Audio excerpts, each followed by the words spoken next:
pustiu ca întotdeauna. De când mă simt tot mai bogat de tine, îmi stau pe tâmplă soarele și luna. Acum e cel mai rău și cel mai bine. Și uite, n-are cine să ne ajute. Abia mai ține lumea ale sale și într-un perete alb de muze mute. Nebunii negri caută o cale. Și te iubesc cu milă și cu groază.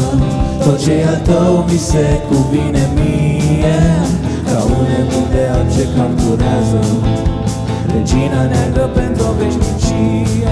Și te iubesc cu milă și cu groază.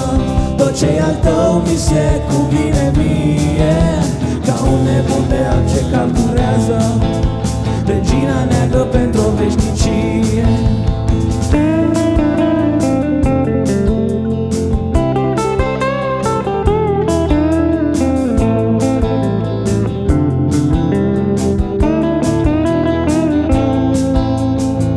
Descrierea de accidente, fanfare triste vin în miezul verii, iar eu sunt plin de gesturi imprudente, ca să te apropii și ca să te speri.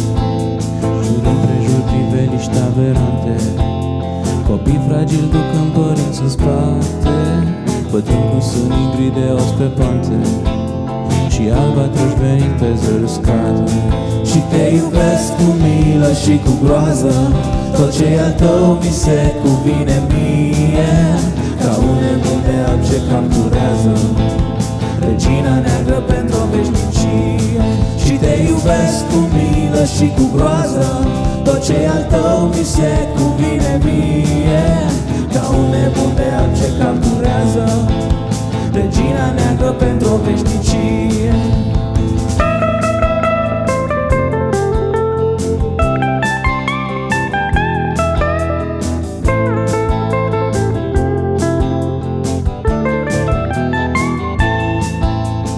Dor de tine și îți caut chipul în fiecare margine a firii, în polul palmei dacă iau nisipul.